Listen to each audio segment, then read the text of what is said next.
Kira-kira ini alokasi dana yang dibawa untuk kunjungan-kunjungan presiden itu yang dari mana saja? Dari mana aja? Mengenai alokasi dana kunjungan, Saya lagi ada semangat untuk menjelaskan supaya apa Bapak tidak menyebar hoax ya.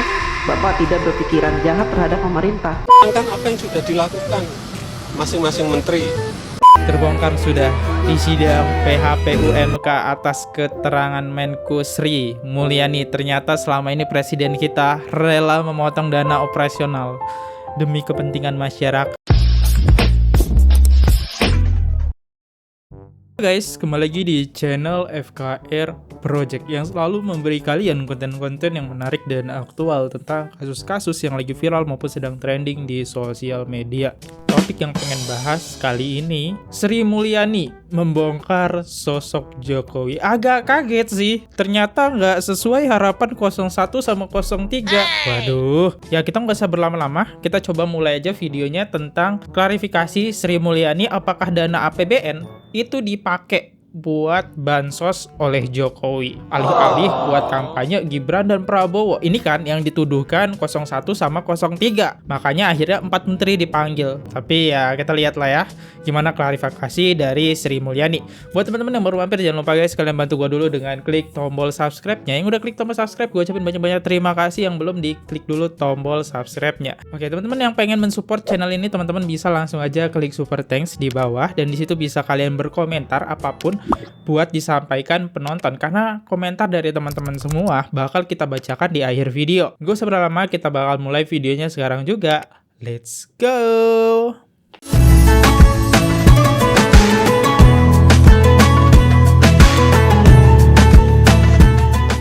Kira-kira ini alokasi dana yang dibawa untuk kunjungan-kunjungan presiden itu yang dari mana saja? Dari mana aja? mengenai alokasi dana kunjungan presiden dan dana bantuan kemasyarakatan dari presiden. Telah disampaikan oleh Bapak Menko tadi bahwa bantuan kemasyarakatan dari presiden bukan merupakan bagian dari Perlinsos. Anggaran untuk kunjungan presiden dan anggaran untuk bantuan kemasyarakatan dari presiden berasal dari dana operasional presiden yang berasal dari APBN. Dana operasional presiden yang artinya itu memotong dananya sendiri. Oke, bukan dari APBN yang khusus buat kampanye. Oke, dananya presiden sendiri mau dipotong. Dana operasional presiden diatur oleh Peraturan Menteri Keuangan 48 2008 yang diubah dengan Peraturan Menteri Keuangan 106 tahun 2008. Sementara dana kemasyarakatan presiden diatur dalam Peraturan Menteri Sesnek nomor 2 tahun 2020. Kegiatan yang bisa dicakup di dalam dana kemasyarakatan oleh presiden dan wakil presiden dalam hal ini adalah kegiatan keagamaan, pendidikan, sosial, ekonomi, kebudayaan, kepemudaan, pemberdayaan perempuan, keolahragaan, dan kegiatan lain atas perintah presiden atau wakil presiden. Dananya sendiri dipotong. Dan bantuan ini bisa diberikan dalam bentuk barang maupun uang. Untuk ilustrasi, tahun 2010 bisa barang maupun uang tuh. Jadi presiden selama ini yang ngasih amplop, bantuan, itu bukan dana bansos, tapi dana operasionalnya sendiri dipotong. Gokil. Aduh, agak berinding ya. 19 dana operasi presiden, ini adalah 110 miliar anggaran, realisasinya 57,2 miliar atau 52%. Tahun 2020 alokasi anggaran 116,2 miliar, realisasi 77,9 miliar atau 67%. Tahun 2021 119,7 miliar, realisasinya 102,4 atau 86%. Ini zaman Covid nggak sih? Tahun 2022 alokasi anggaran 160,9 miliar, realisasi 138,3 miliar atau 86%. Udah, ini pas COVID kan? Wow, dia memotong dananya sendiri, gokil. Tahun 2023 alokasi anggaran 156,5 miliar, realisasinya 127,8 atau 82%. Dan tahun 2024 ini alokasi anggaran untuk dana operasi presiden dan bantuan ke masyarakat 138,3 miliar. Sampai dengan bulan ini, bulan Maret, April ya, adalah 18,7 miliar atau baru 14%. Oke, baru 14%. Oke, kita coba masuk ke tanggapan netizen. Tapi bagus sih, ada sidang gugatan seperti ini, setidaknya masyarakat tahu dan bisa menilai. Aku 01 jadi tahu letak kebaikan Bapak Presiden. Namun juga kurang pas aja kenapa pemberian bansos pas masa kampanye. Iya sih, tapi enggak juga karena tiap tahun sebelumnya ya bulan-bulan itulah Presiden bagi bansos. Cuma kebenaran lagi ada kampanye aja. Akhirnya kalian mikir Presiden berkampanye dengan bansos uang negara. Waduh. Padahal ini kalau kita lihat dari pengakuan Sri Mulyani, Presiden mau loh duitnya sendiri dipotong buat operasional. Kalau kalian lihat DPR itu uang operasionalnya buat apa? Buat beli motor, buat jalan-jalan. Ya gitulah, sama pejabat-pejabat. Ya gitulah, dan operasionalnya menurut gue ya kurang efektif. Nah, lihat Jokowi turun langsung ke jalan, duitnya sendiri dipotong buat dia ke Papua, ke Sumatera. Pas yang lagi viral mungkin Lampung dulu ya. Nah, gokil nggak tuh? Nah, next. Dana operasional Presiden berarti sampai 497 T, Bu. Kalau bukan dana bansos. Enggak gini. 497 T itu kayaknya gue udah pernah ngejelasin deh di konten ini. Jadi bansos itu cuma 87 T dan sisanya itu subsidi buat bensin, buat listrik. Nah, itu subsidi ke situ ya duitnya. Makanya sampai 497 T. Nah, kalau kalian belum nonton ini, jadi gue nggak mau ngejelasin aja. Next. Kok masih sidangnya bahas Presiden Jokowi bukan pemilu, ngakak gue. Ya inilah permintaan kubu 01 sama kubu 03. Dia mencari kesalahan ya dalam prosesnya ini. Mereka mencari agar gimana Paslon 02 ini didiskualifikasi. Mencari proses yang salah ya. Oke. Lanjut lagi. Sri Mulyani bungkam pihak yang selalu berpikiran jahat tentang Pak Jokowi dan pemerintahannya. Siapa nih yang selalu berpikiran jahat nih? Oke. Bahkan kalau saya live, saya selalu bahas tentang hutang negara. Ya, mungkin Bapak yang tidak paham tentang hutang negara. Saya akan jelaskan sekali lagi ya. Mumpung saya lagi ada semangat untuk menjelaskan. Supaya apa? Bapak tidak menyebar hoax ya. Bapak tidak berpikiran jahat terhadap pemerintah ya. Supaya juga menambah pengetahuan Bapak tentang hutang negara. Gokil ya. Mudah-mudahan saja penjelasan saya nanti membuat Bapak agak terbuka matanya, kupingnya, ya, pikirannya, wawasannya. Jadi begini Pak, hutang negara, setiap negara ingin mengajukan hutang kepada IMF atau World Bank gitu ya, atau kepada negara-negara lain gitu ya, kepada negara-negara yang mau memberikan hutang, maka harus disepakati oleh wakil-wakil Bapak. Di mana? Di DPR RI. Ya. Bentuk negara kita memang mempunyai aturan seperti itu. Presiden tidak bisa memutuskan segala sesuatunya, apalagi perkara hutang sendirian. Jadi harus dinegosiasikan dengan DPR. Dan DPR punya peraturan bahwa negara tidak boleh berhutang, ya, yang mana pembayarannya, cicilannya itu melebihi 60% dari penghasilan negara. Ya. Nah, saat ini sejak Bapak Jokowi menjadi presiden, hutang negara kita itu tidak lebih dari 35%. Artinya jauh di bawah batas maksimal berhutang yang ditentukan oleh DPR RI, yaitu 60%. Jadi atas artinya apa? Tujuan DPR RI kita ya masih berada di ambang aman. Ya. Dan saat ini Indonesia terkenal sebagai negara yang hutangnya sedikit dibanding dengan Jepang, Amerika yang sampai 200% dari PDB-nya, Jepang sampai 210%, kemudian negara-negara lain, ya, bahkan tetangga-tetangga kita, Singapura, hutangnya tuh banyak Pak. Berbeda dengan kita hutangnya sedikit. Beberapa tahun yang lalu Bapak Jokowi juga sudah melunasi hutang warisan sebanyak 7.000 triliun. Bapak heran kan dari mana uang 7.000 triliun itu? Kok Pak Jokowi bisa membayar? Karena Bapak Jokowi selama ini melakukan penghematan pengeluaran APBN. Dengan cara apa? Dengan cara tidak menggunakan APBN untuk pembangunan negara. Bapak Jokowi mensiasati pembangunan negara dari para investor, baik dalam maupun luar negeri. Sehingga APBN-nya utuh, tidak diutak-atik. APBN. Oke, APBN pakai investor ya. Pantesan kalau kalian lihat bangunan IKN, emang sih pakai APBN, tapi lihat Jokowi sekarang nyari investor. Gimana supaya dana APBN ini nggak keluar? Jokowi terus nyari investor ya. Oke, ini fakta yang dibukakan menarik sekali. APBN yang ada khusus digunakan untuk kepentingan rakyat seperti subsidi, kemudian bansos, PLT, PKH dan sebagainya itu Pak. Ya. Bapak harus tahu. Jadi kalau Bapak bilang ngutangnya sampai 8.000 triliun itu, seandainya saat ini hutang kita 8.000 triliun, itu sedikit Pak. Dibanding dengan PDB kita tuh sudah banyak sekali Pak. Itu jumlahnya cuma 35% dari penghasilan kita. Penghasilan negara maksudnya.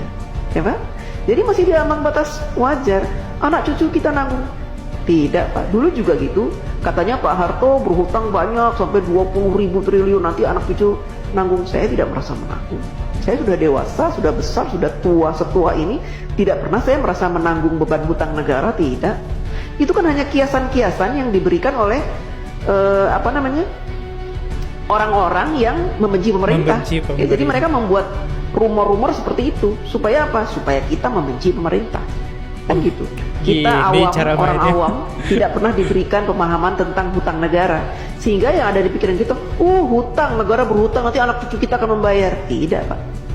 Ya, selama pemerintahan itu baik, memberikan kesejahteraan kepada kita, memberikan gaji UMR yang pantas, ya, kemudian memberikan peluang-peluang untuk usaha sehingga kita punya penghasilan setiap bulan dan memberikan lowongan-lowongan pekerjaan yang sangat banyak, maka kita tidak terbebani oleh hutang negara Pak. Ya, apalagi sekarang pemerintah sudah membuka banyak sekali lowongan dengan dibukanya smelter-smelter, proyek-proyek hilirisasi, itu akan membuka ratusan ribu lowongan pekerjaan Pak buat bangsa Indonesia, dan itu akan menjadi penghasilan yang akan dinikmati dan sehingga kita tidak dibebani oleh hutang itu. Hutang negara tidak dibebani Pak. Jadi Bapak jangan sok tahu ya. Gila, Bapak jangan sok tahu. Oke, kita coba masuk ke komentar lagi ya. Bukan suara Bu Sri. Ini emang bukan suaranya Bu Sri ya? Tapi sih dari gaya logatnya itu suara Bu Sri sih.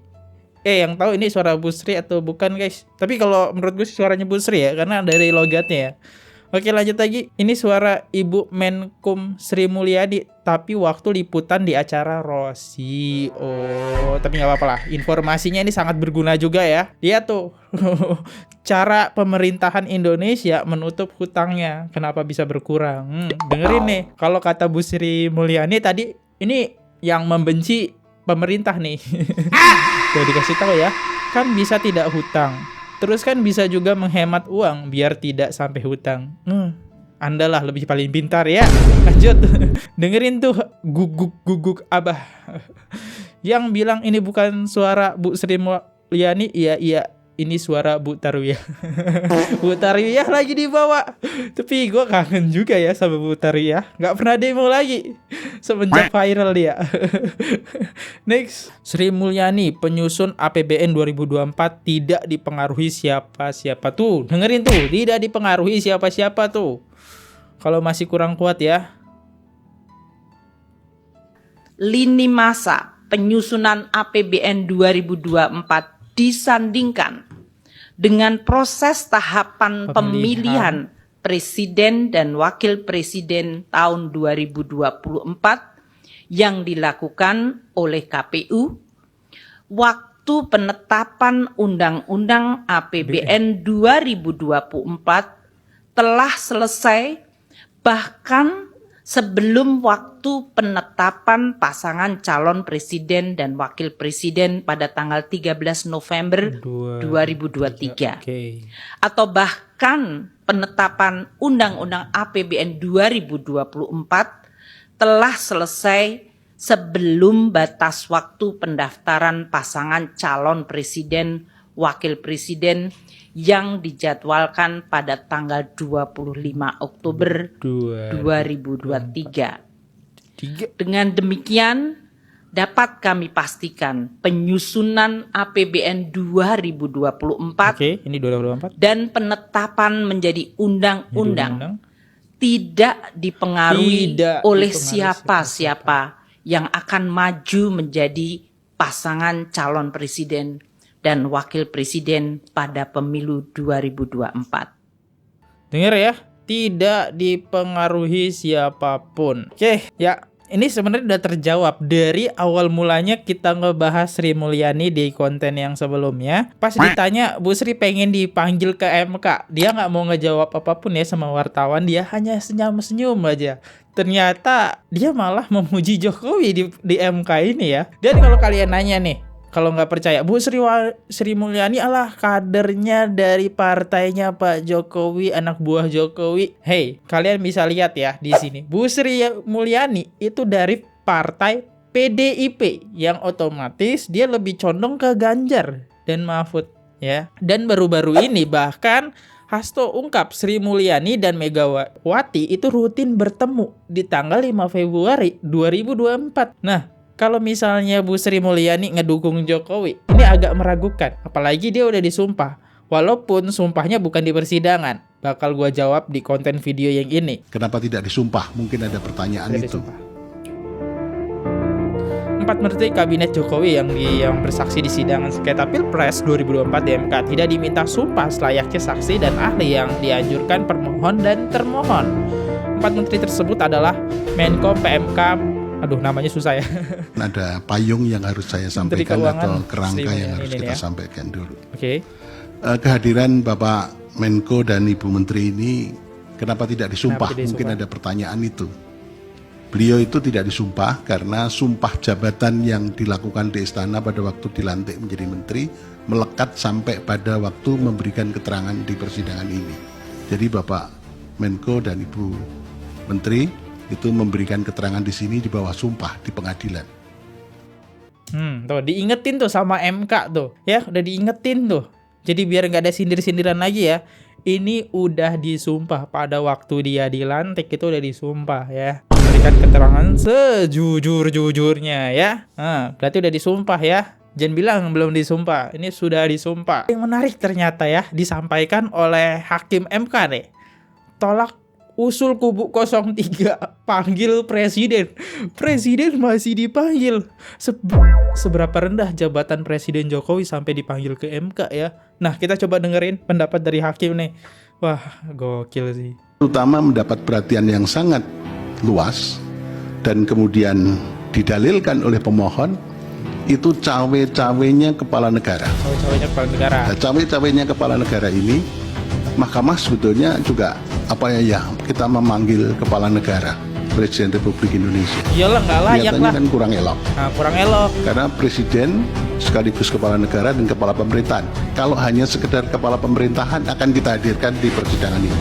Tapi karena presiden sebagai kepala negara, simbol negara yang harus kita junjung tinggi oleh semua stakeholder, maka kita memanggil para pembantunya. Oke, yaitu menterinya. Ya kali cuy, presiden dipanggil ya. Seorang presiden loh, jabatan paling tertinggi dipanggil. Ini permintaan paslon 03 parah banget sih. Seorang presiden, ya kali bisa dianggap rendah gitu ya.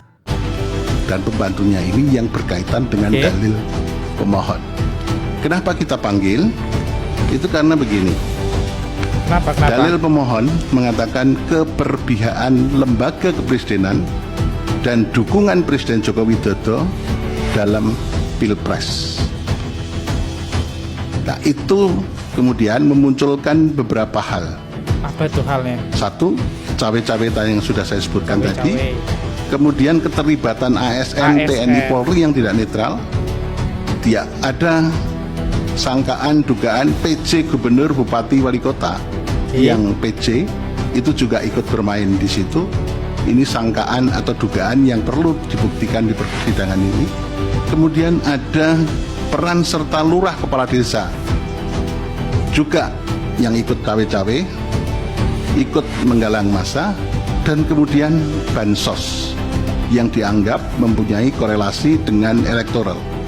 Tapi ternyata dari berbagai diskusi, bansos itu elektoral lebih berkaitan, dalam persidangan ini muncul lebih berkaitan dengan elektoral pada pileg legislatif. Nah ini mungkin Pak Erlangga nanti bisa jadi yang partai yang naik kesat suaranya yang terutama Ya, kalian mau manggil siapa lagi? Kalian mau manggil pencoblos gitu ya? Mau manggil kita nih sebagai pencoblos. Kalau kalian gak percaya angkanya segitu, aduh, presiden pun pengen dipanggil, Wak. Sudah. Ya tahu sih emang sih dari 03 kan PDIP ya. Kita tahu lah Jokowi bisa jadi presiden dari partai PDIP. Ya tapi gak seenak itulah. Presiden dipanggil ke persidangan, untung MK-nya bijak ya. Ya kali rendah banget cuy. Kesibukan presiden buat datang ke MK. Aduh, next. Nih kita bisa lihat Jokowi minta 4 menterinya belak-belakan soal bansos di sidang MK nih. Ini sebelum videonya ya. Nih lihat nih. Ya, semuanya akan hadir. Karena diundang oleh MK, semuanya akan hadir. Hari Jumat akan hadir. Hah? Ya menerangkan apa yang sudah dilakukan masing-masing menteri. Kalau Bu Menteri Keuangan misalnya mengenai anggaran seperti apa. Kalau Bu Mensos mengenai bantuan sosial dijelaskan seperti apa. Nanti akan dijelaskan semuanya lah, ditunggu aja hari Jumat. Ya. Saya nggak mau mengomentari apapun yang berkaitan dengan MK. Nah ya, tuh Jokowi minta belak-belakan aja tuh 4 menteri tuh. Bebas kalian mau buka, mau menjelek-jelekan saya ya sesuai apapun yang ada di situ, bebas ya. Yang penting belak-belakan aja berdasarkan data ya. Ternyata hasil yang ditunjukkan data Jokowi menggunakan dana operasionalnya sendiri. Berbeda dengan DPR kita ya. DPR kita malah uang operasional ya kagak tahulah entah kemana. Dana operasional DPR dipakai buat apa tuh aneh-aneh tuh ya kalau di berita ya. Kita ngeliat video yang agak rileksnya dikit ya. Sambil nonton video ini, terbongkar sudah di sidang PHPU MK atas keterangan Menku Sri Mulyani. Ternyata selama ini presiden kita rela memotong dana operasional demi kepentingan masyarakat dan dilakukannya dari tahun ke tahun. Salut, big respect untuk presiden. Inilah ya. Ya ini sebenarnya di luar dugaan gue juga gitu ya. Ternyata dana dia sendiri dipotong ya, operasional dia ya.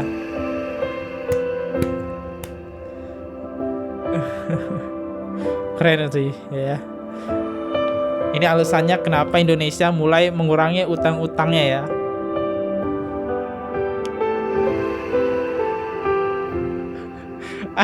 Sedih lah saya dengar ini. Ngeliat-ngeliat ekspresi ini jadi sedih juga. Gak boleh nangis, puasa. Oke, kita coba lihat apa ada yang tidak paham fungsi dana operasional presiden. Mereka bukan tidak tahu tapi tidak mau tahu, namanya juga sakit hati. Ya, Indonesia butuh perubahan, kawal Bapak Anies sampai jadi presiden. Jadi men-skip suasana ya. Next, lanjut lagi. Nangis banget pas lihat Bu Sri Mulyani bongkar rahasia Pak Jokowi. Ternyata selama ini semua anggaran berkunjung dan bagi sembako tidak menggunakan dana bansos, melainkan memotong anggaran operasional beliau sendiri sebagai presiden untuk dibagikan kepada rakyat yang membutuhkan. Ya, benar-benar ya, agak mengagetkan ya. Padahal Bu Sri Mulyani dari kader partai PDIP yang harusnya tidak mendukung Jokowi ya. Oke, dari Master Hamsyah 2085. Saya lebih percaya versi Prof. Edi, Hairits, dan Prof. Yusril daripada omon-omon dari Bambang Wijayanto, karena setelah mendengar keterangan persnya yang mengenai pembatalan hasil Pilpres di MK bukan sebagai hal baru, membuat saya mengkhawatirkan kesehatan mental Bambang. Secara kejiwaan mungkin sedang tidak baik-baik saja, apalagi track record dia sebagai pemberi kesaksian palsu. Itu penting untuk dicatat oleh MK. Dalam Islam sendiri, orang terbukti telah berbohong, itu kualitas keterangannya tidak valid jika meriwayatkan hadis. Maka hadis itu diberi sebagai hadis palsu. Yang menjengkelkan saya adalah penampilannya yang berjenggot tanpa kumis, itu seolah menunjukkan bahwa dia itu soleh banget, tapi perbuatannya tidak Islami. Iya sih, kalau penampilan Bambang, ya namanya juga Bambang Wijayanto, seorang pengacara yang dimana dia harus ngedukung paslonnya. Ya itulah ya, apapun bisa dilakukan seorang Bambang ya. Itulah sebagai pengacara advokat ya, mendukung. Thank you banget buat Mas Ramsyah. Lanjut kita ke top komen. Sebelumnya terima kasih buat 197 komentar yang di konten Bambang Wijayanto yang keluar dari persidangan saat ada Hedi Hairits ya. Di sini ada dari Selentesi 3432. Rakyat sudah menang dan tidak salah pilih Bapak Prabowo atau Gibran sebagai presiden dan wakil presiden Republik Indonesia. Orang yang tidak puas dan tidak senang dengan terpilihnya Bapak Prabowo atau Gibran, biarin aja mereka melalui hari-harinya dengan membawa sakit hati dan sakit pikiran yang senang dengan kemenangan Bapak Prabowo atau Gibran. Ayo Jita jogetin aja. Kita jogetin aja. Next, dari Rudi Santoso 4049. Pekanbaru Riau hadir. Kubu 02 anteng-anteng aja deh. Pengacaranya keren-keren semua. Kubu 01 dan 03 nyungsep. Iya, pengacaranya agak bikin gua ketawa terus, tapi gua suka. Ya, jadi kita bisa ngelihat kualitas yang dihadirkan saat di persidangan Kubu 01 dan 02. Kesaksiannya, suruh memberikan kesaksian gak mau disebut nama, itu gimana cerita? Aduh. Ya thank you banget buat di sini yang udah berkomentar. Wih, dari Pekanbaru like-nya banyak nih. Berarti kalian dari kota Pekanbaru banyak yang nonton ya. Thank you banget buat salam-salam buat Pekanbaru aja. Thank you. Makasih buat sekalian. Gue mau mengakhiri video ini teman-teman. Kalau misalnya ada salah kata ataupun kata-kata yang menyakitkan, mohon dimaafkan. Ataupun kampean yang kurang baik dari saya, mohon dimaafkan ya guys. Karena saya juga manusia biasa, tidak luput dengan kata-kata yang salah ya. Ya thank you banget, thank you. Dan saya Fadli di sini undur diri dulu. Sampai jumpa di video selanjutnya. Jangan lupa diklik subscribe. See you. Bye-bye. Oke guys, subscribe channel FKR Project. Jangan lupa kalian subscribe channelnya FKR Project. Subscribe channel FKR Project. Hai guys, jangan lupa untuk subscribe FKR Project.